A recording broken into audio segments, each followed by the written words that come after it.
বাংলাদেশ এবং বাংলাদেশের বাইরে পৃথিবীর বিভিন্ন প্রান্তে যেখান থেকে চ্যানেল আই দেখছেন, আপনাদের সকলকে সাদর আমন্ত্রণ তৃতীয় মাত্রা দেখবার জন্য। সাম্প্রতিক নানা বিষয় নিয়ে আলোচনার জন্য আমার সঙ্গে স্টুডিওতে রয়েছেন আমার বাবা বসা আছেন বাংলাদেশ জাতীয়তাবাদী দল বিএনপি চেয়ারম্যানের উপদেষ্টা আতাউর রহমান ঢালী, এবং আমার ডানে রয়েছেন ঢাকা বিশ্ববিদ্যালয়ের প্রাক্তন অধ্যাপক, জন ইতিহাস চর্চা কেন্দ্রের সভাপতি, ইতিহাসবিদ অধ্যাপক ডক্টর মেজবা কামাল। স্বাগত আপনাদের দুজনকে তৃতীয় মাত্রায়। মিস্টার আতাউর রহমান ঢালী, একটু শুরুতেই বুঝতে চাই যে সরকার কেমন চলছে, আপনাদের সরকার? ধন্যবাদ আপনাকে। দীর্ঘদিন পরে মেজবা কামালকে পেয়ে আমি শুধু আনন্দিত না, পুলকিত। একসাথে দীর্ঘদিনের রাজনৈতিক যাত্রা আমাদের, পথ চলা, হ্যাঁ, দীর্ঘদিনের পথ চলা আপনাদের। তো প্রত্যাশা অনুযায়ী সরকার, আমার মনে হয় দে স্টার্টেড ভেরি ওয়েল। এবং আমাদের নেতা জনাব তারেক রহমান 17 বছর ওয়েস্টমিনিস্টার মানে গণতন্ত্রের আবহের মধ্যে থেকে আমার মনে হয় ওইটাকে উনি রপ্ত করতে পেরেছেন কিছুটা হলো, যদিও মানে এরার, মিস্টেক অ্যান্ড কারেকশনের মধ্য দিয়ে তো সরকারকে চলতে হয়। সেই ক্ষেত্রে ধরেন কিছু কিছু ক্ষেত্রে হয়তো আপনারা জানেন, ওই যে মাওলানা ভাসানী এক সময় বলছিলেন যে মহিবুল্লাহ যদি মার্শাল ল হয়, তখন বদরুদ্দিন রহমান বলছিল যে এই দেশে তো আর কোনোদিন মার্শাল ল হবে না, কীভাবে মার্শাল ল হয়? তখন মাওলানা ভাসানী উত্তরে বলছিল, তোমরা পাকিস্তান রাষ্ট্রটাকে বোঝো না। এই যে রাষ্ট্রটা, বর্তমান যে রাষ্ট্রটা, আসলে আমরা পড়িও না, কেউ বুঝিও না। এই রাষ্ট্রের ভিতরে একটা রাষ্ট্র আছে, যারা সবসময় যারা ক্ষমতাসীন থাকে তাদেরকে ফেসিবাদের দিকে ধাবিত করতে চায়।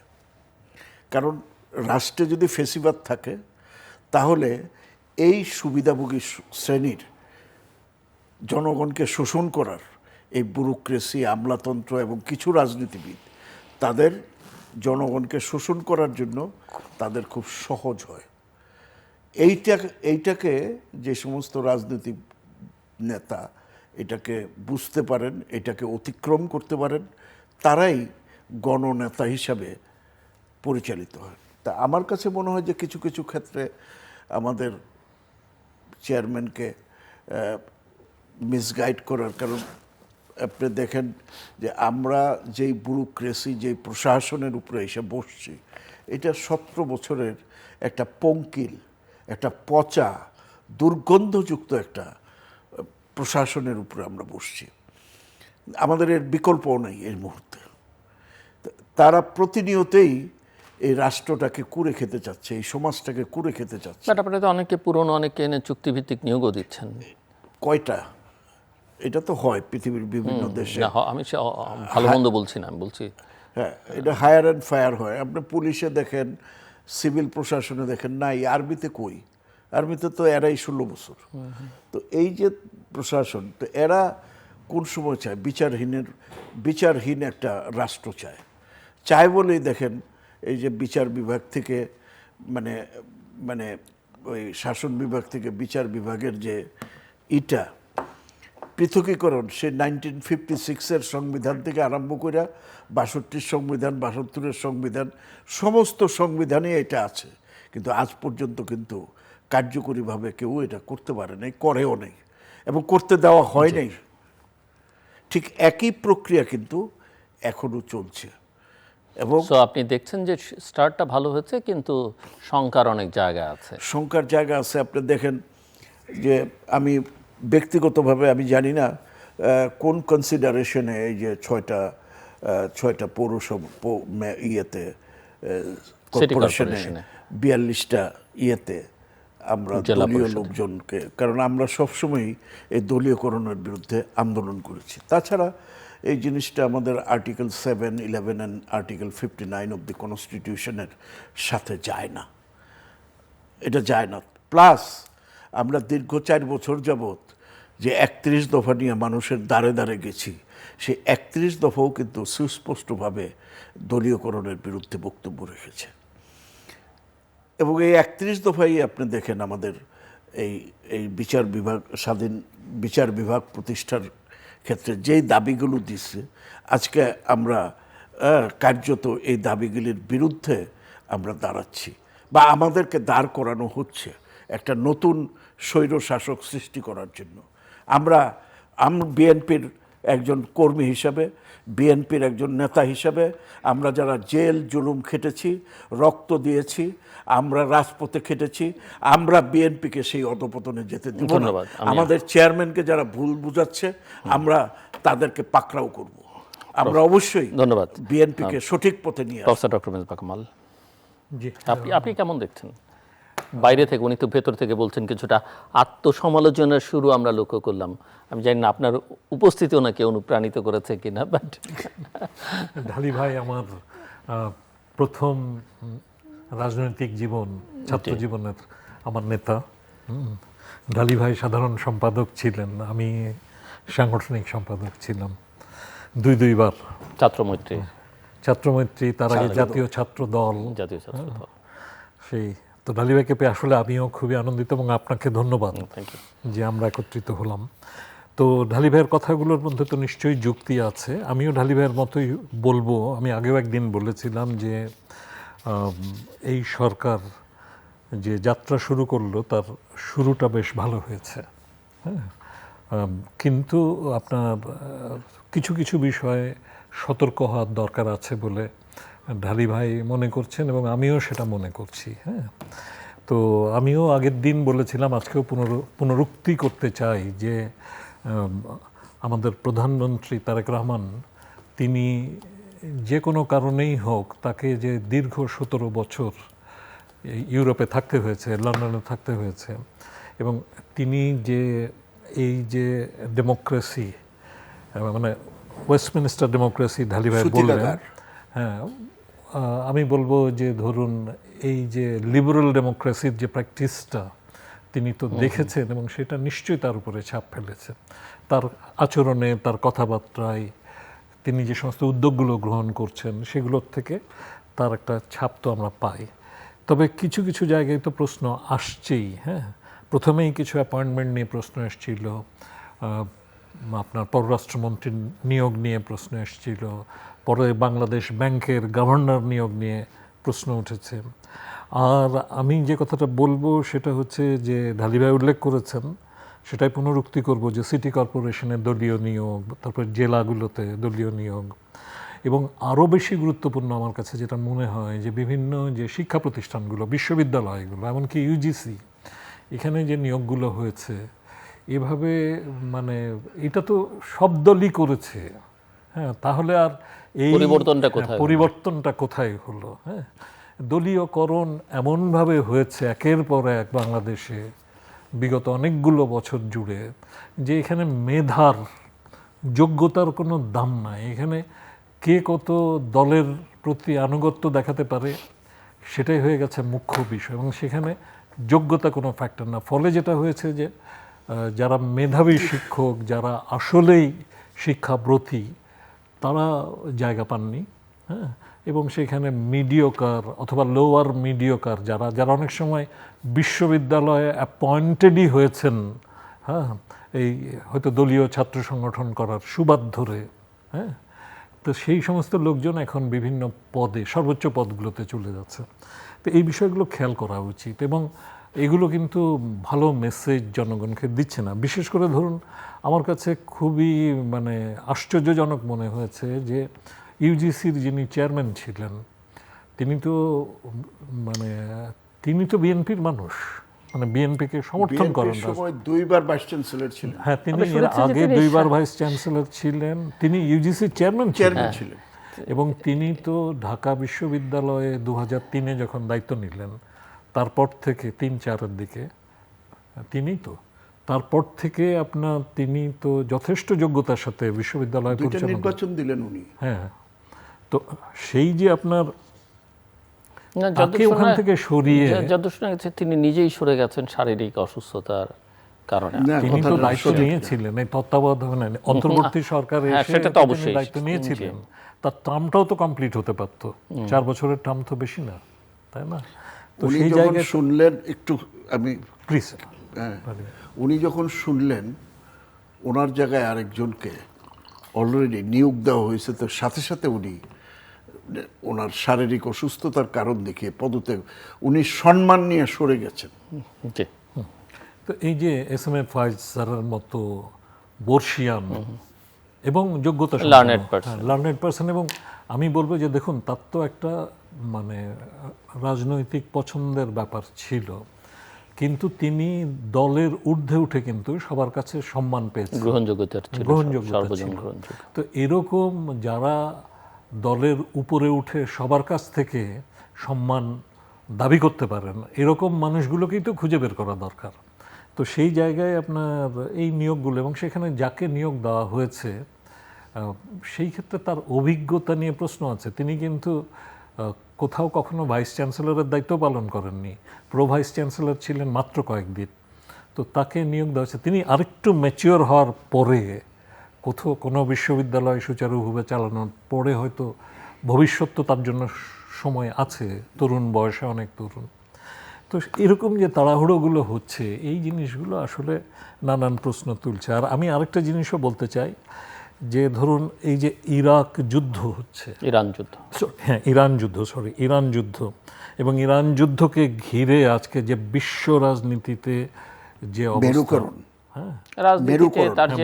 অর্থনীতিতে তার যে প্রভাব, আমি আরেকটু পরে আপনি সুযোগ দিলে বলতে চাই, কিন্তু আমি বলতে চাই যে এই বিষয়টাতেও দেখুন যে সরকারের পক্ষ থেকে যেভাবে এই ইরানের উপর যে অন্যায় আক্রমণ, হ্যাঁ, এবং ইরানের সর্বোচ্চ নেতাকে যেভাবে হত্যা করা হলো, সে বিষয়গুলো নিয়ে যে স্ট্যান্ডটা বাংলাদেশ সরকার, একটা ভ্রাতৃপ্রতিম মুসলিম দিক, এবং ইরান তো আমাদের মানে দূরবর্তী, খুব দূরবর্তী নয় আর কি, অদূরবর্তী প্রতিবেশী, ইমিডিয়েট প্রতিবেশী না, কিন্তু আমাদের উপমহাদেশের প্রতিবেশী তো ইরান, এবং কালচারালি আমরা খুব কাছে। হ্যাঁ, এবং ইরানের সংস্কৃতির ব্যাপক প্রভাব আছে।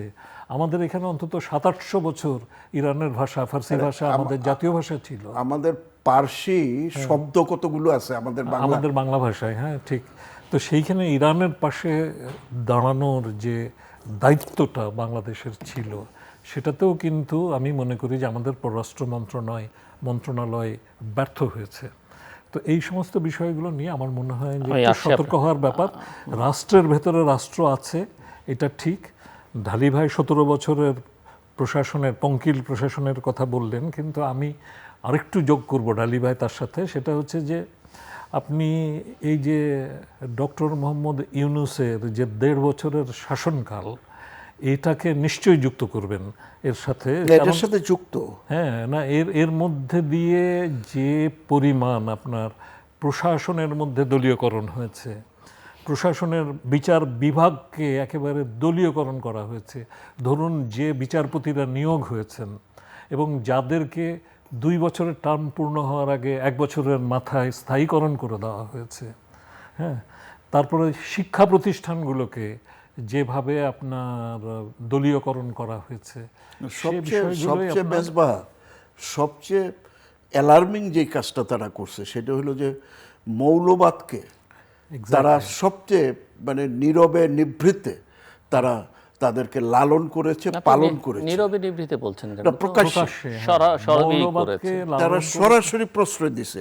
সেইটাই হচ্ছে তাদের সবচেয়ে মানে আমাদের রাষ্ট্রকে, আমাদের রাষ্ট্রের চরিত্র, আমাদের যে বেসিক জায়গা মুক্তিযুদ্ধ, এই জায়গাটাকে তারা পরিবর্তনের জন্য সচেষ্ট ছিল, তারা এবং অনেকাংশে সফল হয়েছে। তো সেই জায়গাগুলোতে আপনার এর যে প্রভাবটা, এটা কিন্তু এখনো আছে। তো সেটাকে আপনার সেগুলোকে নিয়ে কাজ করার অনেক দরকার আছে। আমরা প্রত্যাশা করব যে নতুন সরকার সেই কাজগুলো করবে। না, আমরা তো সেই প্রত্যাশা করি। যেমন আমি আমার চেয়ারম্যানকে বলবো যে ওই সস্তা জনপ্রিয়তার দিকে না গিয়ে, বাহাবা না নিয়ে, এই যে ওনার নিরাপত্তার যে দিকটা আমি দেখছি, এটা খুবই ডেঞ্জারাস। কারণ উনি একথা ভাবা ঠিক হবে না যে ওনার কোনো শত্রু নেই। এবং আজকে যদি আমার নেতা তারেক রহমানের কোনো ঘটনা ঘটে যায়, এই রাষ্ট্রটা একটা প্রচণ্ড মৎস্যনায়ের ভিতরে ঢুকে যাবে। এবং এ কারণেই এই ওনার বেঁচে থাকাটা বাংলাদেশ রাষ্ট্রের জন্য অত্যন্ত ইম্পর্টেন্ট, এবং তাদেরকে ওনাকে সস্তা বাহবা দেয়া এগুলো করতে দয়া করে আপনারা এই উৎসাহ দিবেন না। ওনার নিরাপত্তার ব্যাপারটা দয়া করে আপনারা দেখবেন। এটা আমার ওনার যারা কাছে আছে তাদের প্রতি আমার আবেদন। শেষ হলো যে কথাটা জনাব মেজবা সাহেব বললেন, যে আমাদের আন্তর্জাতিক যে রাজনীতির যে এখন মেরুকরণ, সেই মেরুকরণে দেখেন ইরান আমাদের ভাতৃপ্রতিম দেশ, ইরান কিন্তু অত্যন্ত দুঃখ পেয়েছে, এবং তারপরও দেখেন আমাদের তেল চলাচলে তারা কিন্তু বিঘ্ন ঘটায়নি। বাংলাদেশ হরমুজ প্রণালী, তেল আসবে, এই জন্য তারা মানে অত্যন্ত সাধুবাদ পাওয়ার যোগ্য। কিন্তু আমাদেরকেও আজকের বিশ্বে ওই যারা মুরলি করছে তাদের পক্ষে দাঁড়ায়া, জনগণের বিপক্ষে দাঁড়ায়া কোনো শাসক পৃথিবীতে কিন্তু টিকে থাকতে পারেনি। এই ইতিহাস থেকে আমাদের শিক্ষা নেওয়া উচিত। এবং ইমিডিয়েটলি আপনি দেখেন ইমিডিয়েট পাস্ট গভর্নমেন্ট যারা মানে মানে এই ইনুসের আগে যারা চিন্তা করছিল যে ভারত আমাদের পাশে আছে, কাজে আমাদের এখানে কেউ কিছু করতে পারবে না, কিন্তু দুর্ভাগ্য যে সেই ভারত শেষ পর্যন্ত তাকে রক্ষা করতে পারেনি। ঠিক এমনিভাবেই আপনি দেখেন আমেরিকা ইরানের শাহেনশাহকে, মোসাদ্দেককে হত্যা করে ইরানের শাহেনশাহকে নিয়ে আসলেন, আলটিমেটলি ইরানের শাহকেও তারা রক্ষা করতে পারেনি। হ্যাঁ, ঠিক আজকের যুগে আমাদের দেশের যে স্বার্থ, আমাদের সরকারের উচিত আমাদের দেশের স্বার্থের দিকে তাকায়া আমাদের কূটনীতি এগুলোকে প্রণয়ন করা। ওই যে আমরা এখানে জনাব ওই যে খলিলুর রহমানকে বিশেষ একটি দেশের মানে সুবিধা পাওয়ার জন্য একজনকে নিয়োগ দেওয়া, এটা আমাদের জন্য আমি মনে করি না এটা আমাদের কাম্য। আমরা বিশেষ একটি দেশের পিছনে গেলে আরও কতগুলি বৃহৎ শক্তি আছে। যেমন আমার পার্শ্ববর্তী দেশ ভারত দেখেন, ভারত তার স্বার্থে রাশিয়ার থেকে তেল কিনছে, ভারতের উপরে তারা ট্যাক্স বসাইছে 50%, 100% বসাইছে, ভারত ডিডন্ট কেয়ার। এবং আজকে ইরানের সাথে যে ইসরায়েল অ্যান্ড যুদ্ধে, এই যুদ্ধে লাভবানকে সবচেয়ে বেশি লাভবান চায়না আর হচ্ছে রাশিয়া। এই যুদ্ধ যত লিঙ্গারিং হবে তারা তত লাভবান হবে। রাশিয়া ইউক্রেন দখল করবে, চায়না তাইওয়ান দখল করবে। তাদের এই দুই লক্ষ্যে আগাচ্ছে অত্যন্ত সেন্সিটিভলি। আমরা দেখেন আমাদের ভারতের সাথে আমাদের যে সম্পর্ক, যে ভারত আমাদের বর্ডার, আমাদের 2400 মাইল বর্ডার, ভারতের সাথে আমাদের বহু আছে। আবার চায়নার সাথে আমাদের যে সম্পর্ক, চায়না আমাদের মানে একদম বেসিক যে অর্থনীতির যে চাকা, এই চাকা ঘুরাইতে চায়নার যে অর্থ আমাদের অত্যন্ত প্রয়োজন। সেই ক্ষেত্রে চায়নার সাথে যেহেতু আমেরিকার দ্বন্দ্ব, আবার আমেরিকা হচ্ছে আমাদের এক্সপোর্ট ডেস্টিনেশন, সেটাকেও আমাদের রক্ষা করতে হবে। একটার বিনিময়ে আরেকটা রক্ষা করা যাবে না। এই জটিল কাজটা আমাদেরকে এই মুহূর্তে বাংলাদেশকে করতে হবে। একদিকে ভারত, একদিকে চায়না, একদিকে রাশিয়া, একদিকে আমেরিকা, আরেকদিকে ইউরোপ। আরেকদিকে আমাদের আরেকটা মাথায় রাখা দরকার যে আমাদের এখানে মানে 1.2 মিলিয়ন রোহিঙ্গারা আমাদের ঘাড়ের উপরে বসে আছে, এবং সেখানে আমেরিকা এখানে ঢোকার চেষ্টা করছে এবং আমাদের মানবিক করিডোর চাচ্ছে, এবং আমাদের খলিলুর রহমান সাহেবকে এখানে প্লেস করা হয়েছে মানবিক করিডোর যাতে উনি সেট করে, এবং এটা হবে বাংলাদেশের জন্য মারাত্মক অমানবিক একটি কাজ। এবং এখান থেকে যদি মানবিক করিডোরের মধ্য দিয়ে যে বার্মা অ্যাক্ট তারা পাশ করেছে, সেই বার্মা অ্যাক্টের মাধ্যমে বার্মাতে যদি বম্বিং শুরু হয়, তাহলে আমাদের এই হিল ট্রেক্স, আরাকান, এই টোটাল জায়গাটা একটা টার্মোয়েলিং অবস্থা হবে। সেটাকে আমাদের মাথায় আছে কি না, আমাদের যারা রাষ্ট্র ক্ষমতায় আছেন তাদের মাথায় থাকতে হবে। এবং অবশ্যই আমি বিশ্বাস করি আমার নেতা জনাব তারেক রহমান দীর্ঘদিন এগুলো নিয়ে চর্চা করেছেন, এবং খলিলুর রহমান সাহেব উনি কিছুদিন আগেও লন্ডন গিয়েছিলেন। সেই লন্ডনে যদিও কিছু আমাদের যে পররাষ্ট্র উপদেষ্টা উনি পিওর সিলেটি ভাষায় অনেক কথা বলেছেন, যেগুলি মানুষের হাস্যরসের সৃষ্টি করেছে। আমি আহ্বান জানাবো মাননীয় প্রধানমন্ত্রীকে, আমাদের যাতে বিদেশের সামনে আমরা যাতে হাস্যাস্পদ না হই, এই ধরনের ওনাদেরকে, হ্যাঁ উনি নতুন কাজ করছে তো মানে ভুল হচ্ছে, তবে ওনাদেরকে সতর্কবাণীর উপরে রাখা দরকার। এবং সেখানে আমার জানা মতে ভারতীয় প্রতিনিধিদের সাথে বাংলাদেশের কিছু কথাবার্তা হয়েছে, এবং সেই কথাগুলো কি হয়েছে জনগণ জানে না। আমরা বারবার কিন্তু শেখ হাসিনার সরকার ক্ষমতায় থাকতে আমরা বলছি যে ভারতে সফরে গেলেন, অমুকে সফরে গেলেন, অমুক চুক্তি করলেন, এই চুক্তিগুলি প্রকাশ্যে আনুক। তাহলে এখন কেন প্রকাশ্যে আনা হচ্ছে না? এই খলিলুর রহমান একবার দিল্লি গেলেন, একবার লন্ডন গেলেন, কি আলোচনা হইল, তাদেরকে কি ছাড় দিলেন, বা আমাদের পক্ষ থেকে আমরা কি বক্তব্য দিলাম, এই জিনিসগুলো কেন আমাদের কাছে আসছে না? সেকেন্ডলি, আমরা যে পার্লামেন্ট যে শুরু করলাম, আমাদের তো অনেক ধরেন এখানে কনস্টিটিউশনাল লেগিংস ছিল, কারণ আর্টিকেল 106-এ লেখা ছিল না সরকার গঠনের। তারপরও আমরা ডক্টরিন অফ নেসেসিটির কারণে আমাদের এগুলো করতে হয়েছে, আমাদের করতে হয়। কিন্তু পার্লামেন্ট যেদিন শুরু হলো, আমাদের স্পিকার কোথায়, এ নিয়ে আমরা কেন একটা ব্যাখ্যা দিতে পারলাম না? আমার মনে হয় এই বিজ্ঞ পার্লামেন্টারিয়ান যারা ছিল তাদের উচিত ছিল প্রথমেই এটা নিয়ে একটা বিবৃতি দেওয়া। আমরা বিবৃতি না দিয়েই ডক্টর মোশাররফকে দিয়ে সভাপতিত্ব করাইলাম। এটা একটা অপরিপক্কতা দিয়ে আমি মনে করব আমরা শুরু করেছি, এবং আশা করব যে আগামী দিনগুলোতে এগুলো আরও সুন্দর হবে। আরও যে ডিভিশন অফ মানে ওই কী বলে ওয়ার্ক, মন্ত্রী পরিষদের যার যা দায়িত্ব সে যাতে ওইটা পালন করেন, আর আমাদের একজন যাতে সব মন্ত্রণালয়ের দায়িত্ব গ্রহণ না করেন, যার যার মন্ত্রণালয় নিয়ে সেই সব মন্ত্রীরা যাতে বক্তব্য দেন, এটাই সবসময় কাম্য। এরকম আমরা আওয়ামী লীগের আমলও ওবায়দুল কাদেরের অতি কথন আমরা দেখেছি। আমরা দেখতে দেখতে টায়ার্ড হয়ে গেছি, এবং আমরা যাতে নতুন করে রিটায়ার্ড না হই, এটা আমাদের মাননীয় প্রধানমন্ত্রী অবশ্যই খেয়াল রাখবেন। আর এই সংবিধান নিয়ে ব্যাখ্যা দেওয়ার মতো লোক বিএনপিতে অনেক আছে, অনেক বিজ্ঞ পার্লামেন্টারিয়ান আছে। আমি দেখলাম আজকে ব্যারিস্টার চিটাগাংয়ের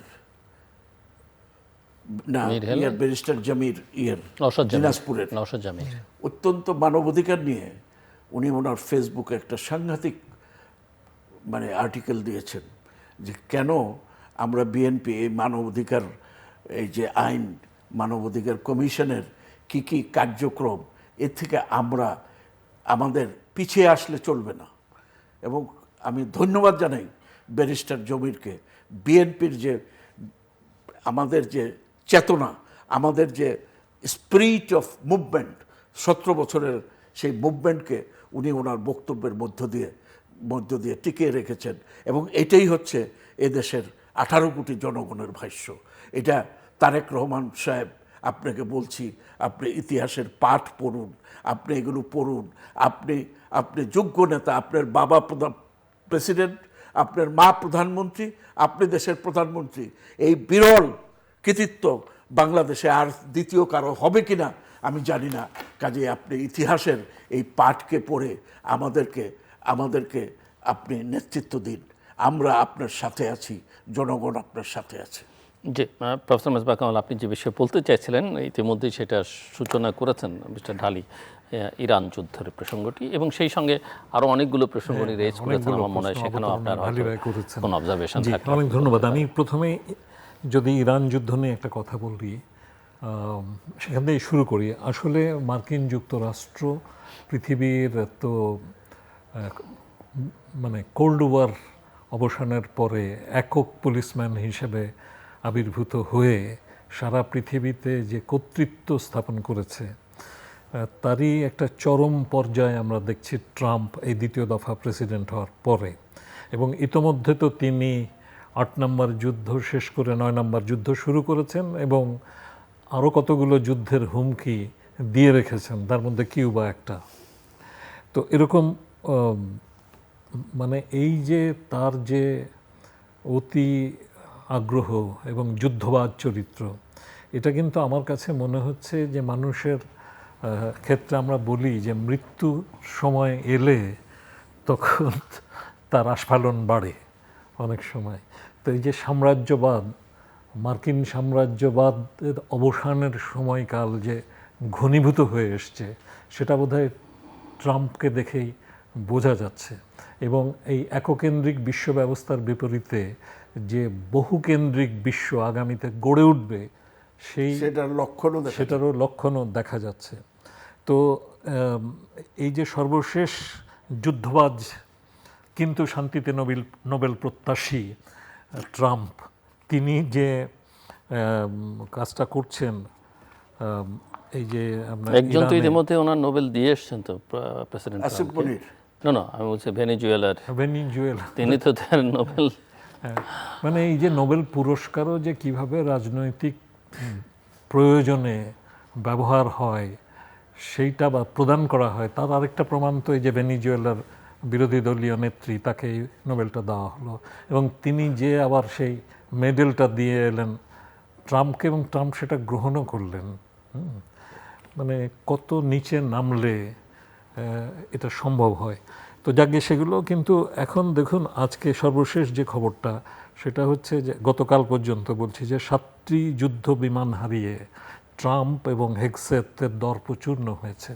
ইনফ্যাক্ট তারা তো বলছিলেন যে ইরানের আকাশ তাদের পুরোপুরি নিয়ন্ত্রণে, তাদের পুরা কন্ট্রোল, এবং সেখানে কোনো প্রতিরোধ করার মতো ক্ষমতা এখন আর ইরানের নাই। কিন্তু দেখা গেল যে এখন তো যেটা মানে ইরানের স্পিকার যেটা বলেছেন, যে আমেরিকা বলেছিল, ট্রাম্প বলেছিলেন যে তারা রেজিম চেঞ্জ করবেন। এখন রেজিম চেঞ্জ থেকে এখন এই যুদ্ধটা এই জায়গায় এসে দাঁড়িয়েছে যে please help us find hour pilots, আমাদের পাইলটকে খুঁজে দিতে কেউ একজন দয়া করে সাহায্য করুন বিশ্বর বিভিন্ন দেশের কাছে। এখন সেই আবেদন যেন মনে হচ্ছে ট্রাম্প করছেন। তো এই যে ব্যাপারটা, এইটা আমার মনে হয় যে নতুন বিশ্ব ব্যবস্থা যে গড়ে উঠবে তার ইঙ্গিত বহন করে। তার অনেকগুলো ইঙ্গিত। এক হচ্ছে যে নেটোকে ঘিরে যে মার্কিন যুক্তরাষ্ট্র এবং ইউরোপের যে গাঁটছড়াটা ছিল সেই বিশ্বযুদ্ধের, দ্বিতীয় বিশ্বযুদ্ধের পর থেকে, সেই গাঁটছড়াতে কিন্তু এবার প্রথমবারের মতো ভাঙন ধরেছে। এবং যখন আমেরিকা আক্রমণ করলো ইরান, তখনই কিন্তু স্পেন তাকে তার যে ঘাঁটি, সেই ঘাঁটি ব্যবহার করতে দেয় নাই। এটা একটা খুবই সিগনিফিক্যান্ট ঘটনা। ইউকে, হ্যাঁ, এবং তারপরে যেটা তার সবচেয়ে ঘনিষ্ঠ মিত্র, তার সমস্ত অপকর্মের ঘনিষ্ঠ সাথী, এই যে দ্বিতীয় বিশ্বযুদ্ধোত্তরকালে মার্কিন এই যে ব্রিটেন, সেই ব্রিটেন এবার তার সাথে থাকতে অস্বীকৃতি জানিয়েছে এবং সে কারণে ট্রাম্প সাহেবের অনেক গোস্বা হয়েছে। সেই গোস্বা তিনি প্রকাশ করেছেন। কিন্তু তার চেয়েও আমরা দেখছি যে শুধু সেখানে না, দেখুন ফ্রান্সের প্রেসিডেন্ট ইমানুয়েল মাখো, তিনি আপনার আজকে স্পষ্টভাবে বলেছেন, তিনি তো চমৎকার সব কথাবার্তা বলে মানে বাস্তবতাকে তুলে ধরছেন। তিনি বলছেন যে আমরা গতকাল একটা কথা, মানে কোনো গুরুত্বপূর্ণ বিষয়ে গতকাল যা বলেছি আজকে সেটা থেকে অন্য কথা বলি না, সেটা থেকে সরে যে ভিন্ন কথা বলি না। তার মানে ট্রাম্প গতকাল যা বলছে আজকে তার থেকে ভিন্ন কথা বলছে, তার কথার কোনো মূল্য নাই। এবং যুক্তরাষ্ট্রের যে অনিশ্চয়তা, এবং তিনি তার সাথে যুক্ত করেছেন চীনের আধিপত্য, এই দুটোর বিরুদ্ধে তিনি একটা গণতান্ত্রিক দেশগুলোকে একটা স্বাধীন জোট গড়ার একটা আহ্বান জানিয়েছেন। হ্যাঁ, মানে এবং তার মধ্যে আপনার মানে ইউরোপীয় দেশগুলো, Japan, south Korea, Australia, Brazil, Canada, Bharat ইত্যাদি সহ তারা এটা করার কথা বলেছেন। জার্মানিও অবস্থান নিয়েছে। কিন্তু তো এই যে সবগুলো মিলিয়ে আজকে দেখা যাচ্ছে যে আজকে কিন্তু নেটো ভাঙনের মুখে। হ্যাঁ, এবং এই নেটো কিন্তু আপনার ট্রাম্পের সাথে তো অবস্থান নেবেই না, বরং এই ইরান যুদ্ধোত্তরকালে এই নেটো আর পুরনো জায়গায় কখনো ফিরবে বলে মনে হয় না, এবং আমার মনে হয় সুযোগ নাই।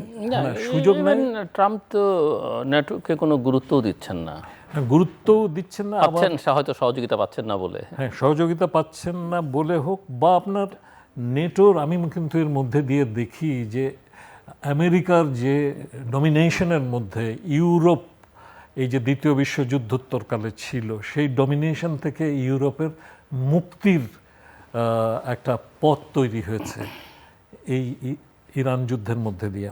এবং ইরান অত্যন্ত সফলভাবে হরমুজ প্রণালীকে, যে হরমুজ প্রণালীর যে স্ট্র্যাটেজিক ইম্পর্টেন্সটা এবং ইরানের যে ভৌগোলিক অবস্থানের যে স্ট্র্যাটেজিক ইম্পর্টেন্স, সেটাকে কিন্তু অত্যন্ত সফলভাবে কাজে লাগিয়েছে। এবং এই যে হরমুজ প্রণালীর আরেক দিকেই যে আপনার আরব দেশগুলো, যে দেশগুলোতে আপনার 14টা সামরিক ঘাঁটি আছে আমেরিকার, এই 14টা সামরিক ঘাঁটিতেই কিন্তু আজকে ইরান আক্রমণ করতে হচ্ছে। ইরান এটা ঠিক যে ধরেন প্রায় 10,000 মাইল বা আরও বেশি দূরে যে মার্কিন যুক্তরাষ্ট্র, সেইখানে সে পৌঁছাতে পারছে না তার মিসাইল নিয়ে, কিন্তু তার যে সমস্ত স্থাপনাগুলো আছে, হ্যাঁ, এই যে উপসাগরীয় অঞ্চলে, সেই সমস্ত জায়গাগুলোতে সে কিন্তু তার টার্গেটের মধ্যে নিয়ে এসছে। এমনকি ইন্টারেস্টিং কি, উপসাগরীয় ওই দেশগুলো কিন্তু আমেরিকা তার পক্ষে পাচ্ছে না। হ্যাঁ, কিন্তু আবার তাদের সাথে তার মানে মিত্রতার বন্ধন আছে, যে সমস্ত চুক্তির আওতায় আছে, নিরাপত্তার কথা বলে এতদিন তাদেরকে বেঁধে রেখেছে, ঘাঁটি আছে, সেই নিরাপত্তাও কিন্তু যে তারা দিতে পারছে তা না, বরং তারা নিজেদের নাগরিকদেরকে, হ্যাঁ, তারা সে সমস্ত দেশ থেকে প্রত্যাহার করে নিচ্ছে। তো সেই সমস্ত দেশের মানুষজন যাবে কোথায়? তো তুমি তো নিরাপত্তা দেওয়ার কথা। আজকে মার্কিন যুক্তরাষ্ট্র যে আরব দেশগুলোর যে নিরাপত্তা দিতে ব্যর্থ, সেটাও কিন্তু প্রমাণ হয়ে গেছে। এমনকি ইরান আজকে কিন্তু 5,500 মাইল দূরে যে দিয়াগো গার্সিয়া, সেখানে যে মার্কিন বেস আছে, সেই বেসে পর্যন্ত সে আক্রমণ করেছে। তো এই সব কিছু মিলিয়ে আজকে আমি যেটা দেখছি সেটা হচ্ছে যে পৃথিবী একটা পরিবর্তনের দিকে গেছে। এবং এই যুদ্ধে, ভিয়েতনাম যুদ্ধে যেভাবে আমেরিকা পর্যুদস্ত পরাজিত হয়েছিল, আবার কিন্তু সেই পরাজয়ের স্বাদ আমেরিকা পেতে যাচ্ছে বলেই মনে হয় আর কি। এবং সেদিক থেকে আমার মনে হয় যে সেটার থেকে রক্ষা পাওয়ার জন্য ট্রাম্প এখন প্রতিরক্ষায় বিশাল বাজেট চাচ্ছেন। এবং এত বাজেট আসবে কোত্থেকে? তার বাজেটই ছিল এই বছরে $1,00,000 কোটি প্রতিরক্ষায়, সেটাকে বাড়িয়ে এখন $1,50,000 কোটি করতে বলছেন। কিন্তু সেই টাকা আসবে কোত্থেকে? অন্যান্য খাত থেকে কমিয়ে। তার মানে আমেরিকান জনগণের উপর যে চাপ, সেই চাপটা বাড়বে। এবং শুধু তাই নয়, এই যে জ্বালানি তেলের যে ব্যারেল প্রতি দাম $78-80 উপরে ছিল না, সেইটা এখন অলরেডি $120 পৌঁছে গেছে।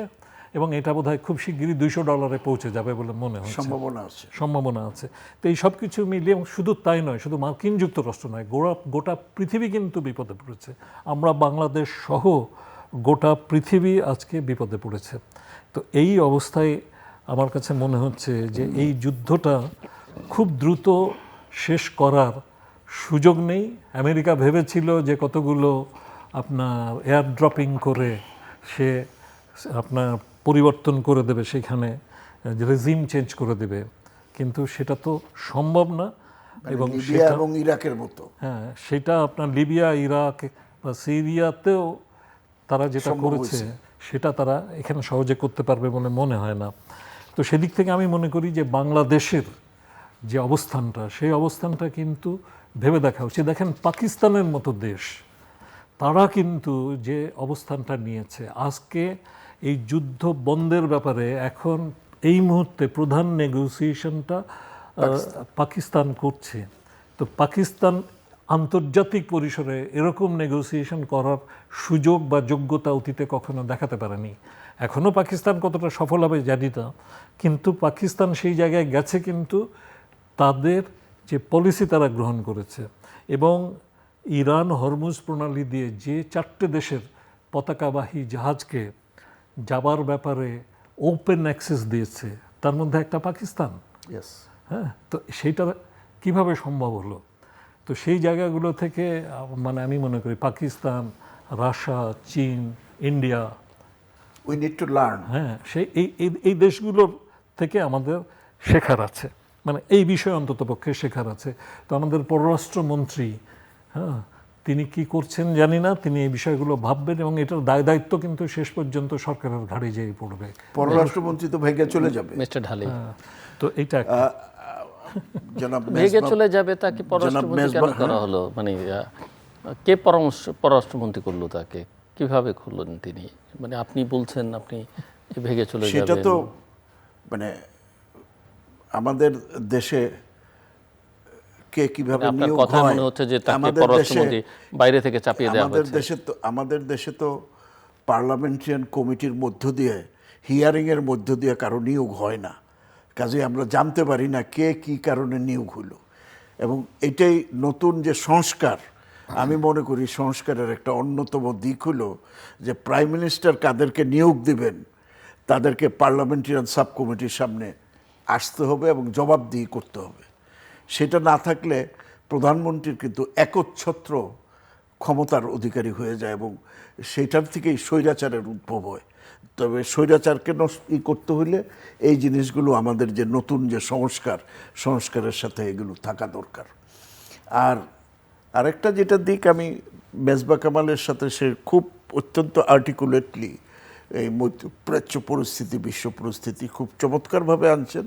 কিন্তু এখানে আরেকটা যে নতুন দিক এটার সাথে আমি অ্যাড করি, সেটা হলো যে ডলারের যে সারা পৃথিবীতে আধিপত্য, সেই আধিপত্যটাই কিন্তু, যেটা একসময় আমেরিকার মানে স্টার্লিং এরিয়া ছিল, সেকেন্ড ওয়ার্ল্ড ওয়ারের পরে স্টার্লিং এরিয়ার থেকে আমরা চলে আসলাম ডলার এরিয়াতে।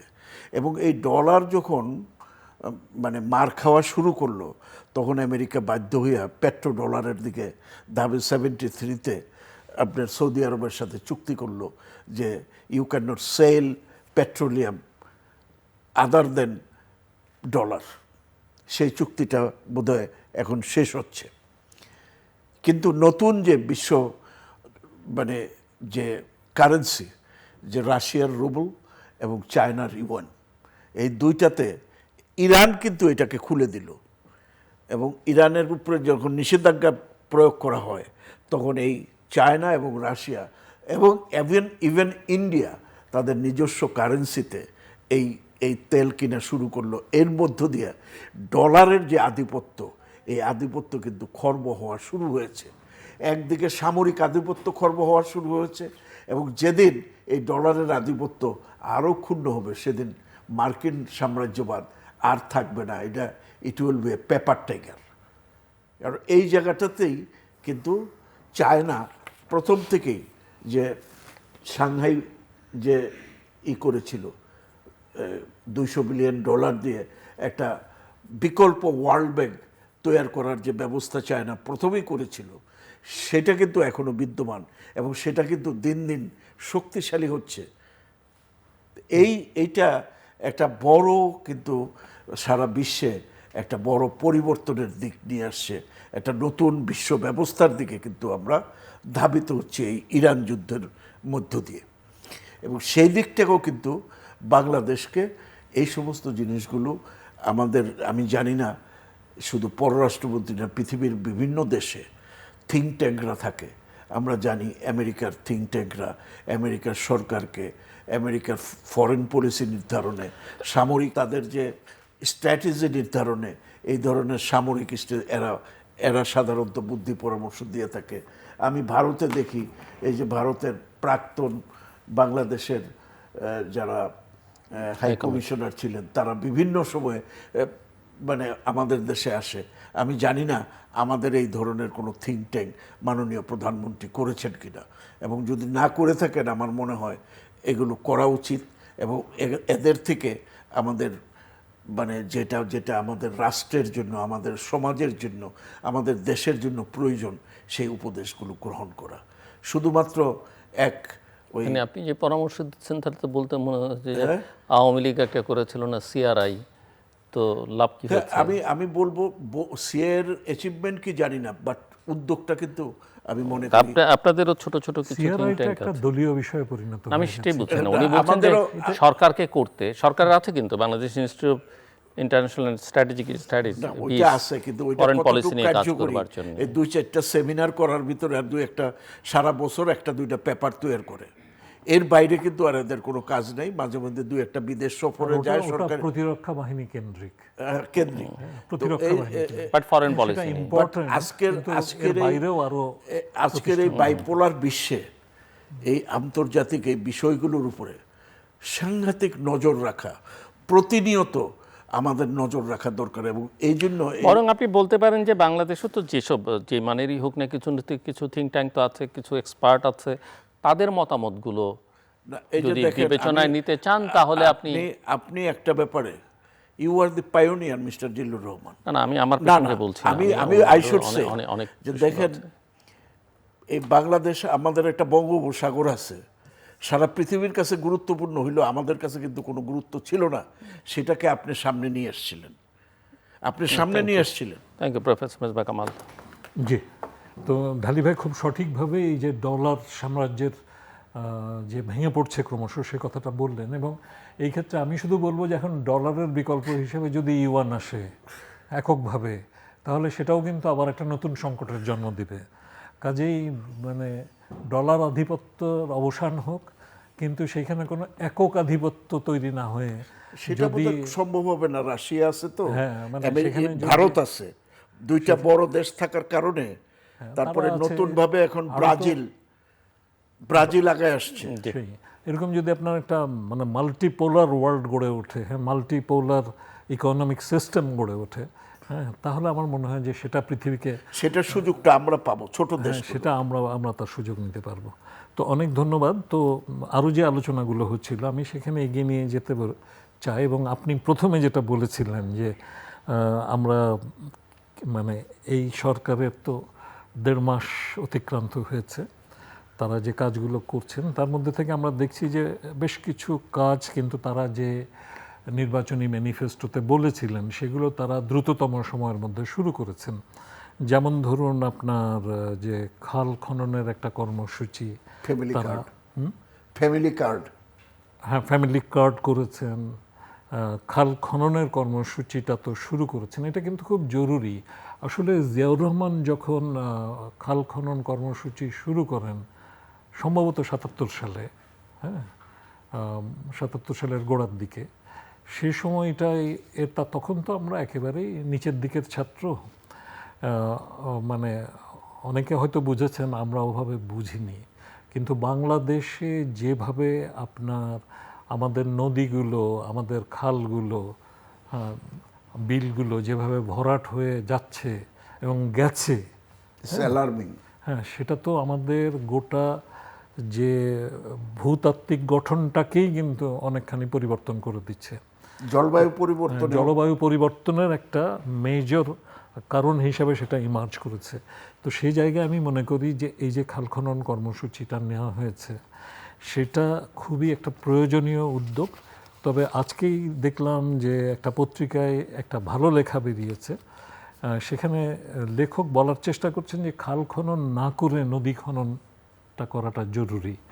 আমার কাছে মনে হয়েছে যে খাল খননও খুব জরুরি, দুটোই, এবং নদী খননও খুব জরুরি, হ্যাঁ, কারণ আমাদের নদীগুলোর যে অবস্থা, আর এছাড়া ভারত যে আমাদের অভিন্ন যে নদীগুলো, সেই নদীগুলোর উপরে যে দীর্ঘকাল ধরে যে একাধিপত্য প্রতিষ্ঠা করেছে এবং তার মাধ্যমে যে আমাদেরকে যে জলের স্বাভাবিক প্রবাহ, পানির যে স্বাভাবিক প্রবাহ, তা থেকে যেভাবে বঞ্চিত করেছে, সেটা কিন্তু মানে আমাদের এই দুরবস্থার জন্য তো অনেকখানি দায়ী। এবং সেই ব্যাপারে আমরা আশা করব, গঙ্গা চুক্তি ডিসেম্বরের 12 তারিখে শেষ হয়ে যাচ্ছে। হ্যাঁ, গঙ্গা চুক্তি ডিসেম্বরে শেষ হয়ে যাচ্ছে এবং সেখানে এটা আবার নতুন করে করার ব্যাপার আছে। আর এছাড়া এখন দেখুন যে আমাদের যে ব্রহ্মপুত্রের উপরে, মানে ভারত তো আমাদের উপরে কর্তৃত্ব করেছে এতদিন, মানে অন্যান্যের সাথে ব্রহ্মপুত্রের উপরেও, কিন্তু আপনার যে ব্রহ্মপুত্রের উজানে এখন চীন যে বাঁধ তৈরি করছে তিব্বতে, হ্যাঁ, তিব্বতে, সেইটা থেকে কিন্তু আবার মানে ভারত কতটুকু জল পাবে সেটা নিয়ে তারা চিন্তিত, পানি পাবে। এবং সেই ক্ষেত্রে আমাদের যে তৃতীয় স্তরে এসে যেখানে আমরা ভূপৃষ্ঠের মানে নিচের দিকে ডাউনস্ট্রিমে সেখানে আমাদের যে পানি পাওয়ার সক্ষমতার বিষয়টা, সেই বিষয়টা নিয়ে প্রশ্ন আসছে। কাজে এটা শুধু বাইল্যাটারাল না, এটা একটা মাল্টিল্যাটারাল ইস্যু। এই বিষয়টা আমি মনে করি যে সামনে আনা দরকার এবং বিশ্ব পরিসরে সামনে আনার জন্য এটা খুব জরুরি এখন। আর খাল খনন কর্মসূচিটাকে নদী খনন কর্মসূচিতে রূপান্তর করা দরকার, মানে দুটো মিলিয়েই করা দরকার, দুটো মিলিয়ে করা দরকার। আর যেটা হচ্ছে যে আপনার যে ফ্যামিলি কার্ডের কথা বললেন, ফ্যামিলি কার্ডটা একটা খুব ভালো ইনিশিয়েটিভ, কিন্তু ফ্যামিলি কার্ডের অনেক কিছু কিন্তু ধরুন আগের বিভিন্ন সরকারের সময়েও কিন্তু ছিল, যে সোশ্যাল সিস্টেমটা ছিল, মানে সোশ্যাল সাপোর্ট প্রায় 150টা প্রজেক্ট ছিল, 146টা, মানে ক্লোজ টু 150 যে কর্মসূচিগুলো ছিল, এগুলোর সাথে সমন্বিত করতে হবে। আর যে কথাটা আসছে আপনার আজকের যে জিনিসগুলো নিয়ে বিতর্ক হচ্ছে, আসলে সেটা নিয়ে আমার মনে হয় যে কিছু কথা বলা দরকার। এই যে আপনার এই অন্তর্বর্তী সরকার যে ইয়াগুলো করেছিল, 133টি অধ্যাদেশ, 133টি যে অধ্যাদেশ করেছিল, সেই অধ্যাদেশের সবগুলোকেই গ্রহণ করার কোনো সুযোগ আছে বলে এই মানে আমাদের জাতীয় সংসদ মনে করছে না, সরকার মনে করছে না। আমিও তার সাথে একমত। হ্যাঁ, এবং এই সময়ে এই সরকারের উপরে তো বিদেশি এবং দেশি নানান প্রেতাত্মা ভর করেছিল। মানে আমি ইউনূস সরকারের কথা বলছি। হ্যাঁ, তো ফলে আপনার আমাদের এইখানে যে সমস্ত অধ্যাদেশ হয়েছে, সেই সমস্ত অধ্যাদেশের কতখানি আমাদের শেকড় সঞ্জাত, আমাদের মাটি থেকে উদ্ভূত, সেই প্রশ্নও কিন্তু আমরা তুলতে পারি। তো সেই ক্ষেত্রে এগুলোকে নিশ্চয়ই গভীরভাবে দেখার দরকার আছে। তবে কিছু কিছু ব্যাপার যেগুলো কিন্তু নিয়ে মানে সেগুলোকে যদি মানে একেবারে ঢালাওভাবে বাদ দেওয়া হয়, তাহলে সেটা কিন্তু আবার জনগণ যে অধিকারগুলোর জন্য এত দীর্ঘদিন ধরে সংগ্রাম করে আসছে, নাগরিক সমাজ সংগ্রাম করেছে, রাজনৈতিক দলগুলো করেছে, জনসমাজ করেছে, বিদ্যুৎ সমাজ করেছে, তাদের কিন্তু তাদের আকাঙ্ক্ষার সেটা মানে বিপরীতে যাবে। যেমন ধরুন আপনার, আমি বিচার বিভাগের স্বাধীনতার প্রসঙ্গটা যদি বলি, এই যে আমরা তো ইতিহাসের ছাত্র, সেই 1789 সালে ফরাসি বিপ্লব যে দার্শনিকদের দ্বারা প্রভাবিত হয়ে সংগঠিত হয়েছিল, তার অন্যতম ছিলেন মন্টেস্কু। তো এই যে মন্টেস্কুর এই যে দ্য স্পিরিট অফ লস, তার মাধ্যমে তিনি তো এই যে তিনটে ধারায় বিন্যস্ত করলেন, হ্যাঁ, সেপারেশন অফ পাওয়ার কনসেপ্টকে তিনি নিয়ে আসলেন। হ্যাঁ, আইন বিভাগ এবং এই যে বিচার বিভাগ, আইন বিভাগ, প্রশাসনিক বিভাগ, এই যে তিনটে ভাগে ভাগ করলেন, এইটা তো সারা পৃথিবী গ্রহণ করেছে। এবং আজকে সারা পৃথিবীতে, আমেরিকা তো করেছেই, সারা পৃথিবী গ্রহণ করেছে যদি বলেন। কিন্তু এটা আজকে থেকে প্রায় 250 বছর আগে যেটা ফ্রান্স করেছে, বা পৃথিবী আরও অনেক আগে তারপরে গ্রহণ করেছে, আমরা বাংলাদেশে সেটার জন্য কিন্তু এখনও লড়াই করতে হচ্ছে। তো কাজে সেইখানে বিচার বিভাগের স্বাধীনতার প্রশ্ন, বিশেষ করে সুপ্রিম কোর্টের সম্পর্কিত যে অধ্যাদেশগুলো, সচিবালয় অধ্যাদেশগুলো, এই বিষয়গুলো নিয়ে আমার মনে হয় ভেবে দেখার ব্যাপার। গুম একটা বড় বিষয় হিসেবে আবির্ভূত হয়েছিল আমাদের দেশে। এটা অত্যন্ত দুর্ভাগ্য আমাদের জন্য। আমরা আগে জানতাম ল্যাটিন আমেরিকার মতো দেশগুলোতে গুম হয়, কিন্তু আমাদের দেশেও যে গুম হয়েছে এবং এরকম পর্যায়ে চলে গেছে গুম, সেইটা ইলিয়াসের কথা মনে পড়ে সবসময়। সেই গুম প্রতিরোধের বিষয়ে যে আইনগুলো, বা আপনার মানবাধিকার কমিশনকে দুর্বল রাখা, এই ধরনের বিষয়গুলো। তবে এখানে আমি আরেকটা কথা বলি, যে আমি দেখলাম একটা পত্রিকায় আমাদের মাননীয় আসিফ নজরুল, তিনি একটা প্রবন্ধ লিখেছেন, দীর্ঘ প্রবন্ধ, ইন্টারভিউ। হ্যাঁ, ওই তো প্রবন্ধ মানে ইন্টারভিউ দিয়েছেন। হ্যাঁ, সেইটাতে তিনি অনেক কথা বলেছেন, যে মানে যদি তিনি বলছেন যে মানবাধিকার যদি লঙ্ঘন হয়, মানবাধিকার কমিশনের নিয়োগ যদি যথাযথ বাধাপ্রাপ্ত হয়, সংস্কার নিয়ে সন্দেহের কারণ অতীত অভিজ্ঞতা ইত্যাদি অনেক কথা বলেছেন। কিন্তু আমার মনে হচ্ছিল যে তিনি তো নিজে দায়িত্বে ছিলেন, তার সরকার দায়িত্বে ছিল, তিনি তার অন্যতম প্রধান নির্ধারক ছিলেন। মানবাধিকার কমিশন তার সময় কেন তিনি গঠন হতে দিলেন না? একেবারে শেষ সময়ে এসে মানবাধিকার কমিশন হলো, আর এখন তিনি সবক দিচ্ছেন মানবাধিকারের। এই সবক কে গ্রহণ করবে? এবং সে সময় যে মব হয়েছে এবং যে কয়েকশো মানুষ নিহত হয়েছে, কয়েক হাজার মানুষ আহত হয়েছে, সেই মব তার একটার বিচার এই মানে অন্তর্বর্তী সরকারের সময় হয় না। তিনি তো তখন দায়িত্ব ছিলেন। বিচার তো হয়নি, তারা উৎসাহিত করছে। না, উৎসাহিত করেছে। একজনকেও মবকারীদের গ্রেপ্তার করেনি। যারা মবের শিকার হয়েছে তাদের বিরুদ্ধে সন্ত্রাস দমন আইনে মামলা হয়েছে। তো এই সমস্ত কথাগুলো, যে প্রথম আলো পুড়িয়ে দেওয়া হলো, ডেইলি স্টার পুড়িয়ে দেওয়া হলো, ছায়ানটে হামলা হলো, উদীচিতে হামলা হলো, হ্যাঁ, শাহরিয়ার কবিরের মতো প্রথিতযশা সাংবাদিক আজকে সরকার পরিবর্তন হওয়ার পরে তিনি জেলে ডিভিশন পেয়েছেন। এতদিন তিনি সাধারণ কয়েদির মতো জেলে ছিলেন। তো এই বিষয়গুলো বলছেন যারা চিরায়ত করার চেষ্টা করেছেন, তারা এখন বড় বড় সবক দিলে সেটা আসলে গ্রহণযোগ্য না। মিস্টার ঢালি, খুব ছোট্ট করে জাস্ট 2 মিনিট। ধন্যবাদ মেজবা কামাল। তো আমি এই সার্বিক বিষয়গুলো, যেমন একটা ব্যাপারে আমি একটু দ্বিমত করতে চাই, সেটা হলো জনাব শাহরিয়ার কবিরের ব্যাপারে। মানে উনি একজন প্রথিতযশা বুদ্ধিজীবী, বাংলাদেশের মুক্তিযুদ্ধের উপরে ওনার অনেক কাজ আছে, কিন্তু এক পর্যায়ে গিয়ে উনি মানে সেই সব বিতর্ক আমার মনে আলোচনা করেন না উনি। জেলে আছেন, তারপরও ডিভিশন তার অধিকার আছে, সেটা অধিকার আমার মনে হয় তার ওই অধিকার বিতর্কে আছে আমরা না যাই হিসাবে ডিভিশন পাওয়ার। কিন্তু ওনার অতীত, ওনাকেও একটু স্মরণ করা দরকার। আর আমাদের সামনে নতুন সরকার, বিশ্বব্যাপী যে চ্যালেঞ্জগুলো আছে, এই চ্যালেঞ্জ মোকাবেলার জন্য আমি মনে করি এখনই তাদেরকে right man in the right place, যোগ্য লোকগুলোকে যোগ্য জায়গায় দেওয়া, এবং সমস্ত সরকারি দল এবং বিরোধী দল আলোচনা করে সিদ্ধান্ত গ্রহণ করাটা আমার মনে করি that is the beauty of democracy.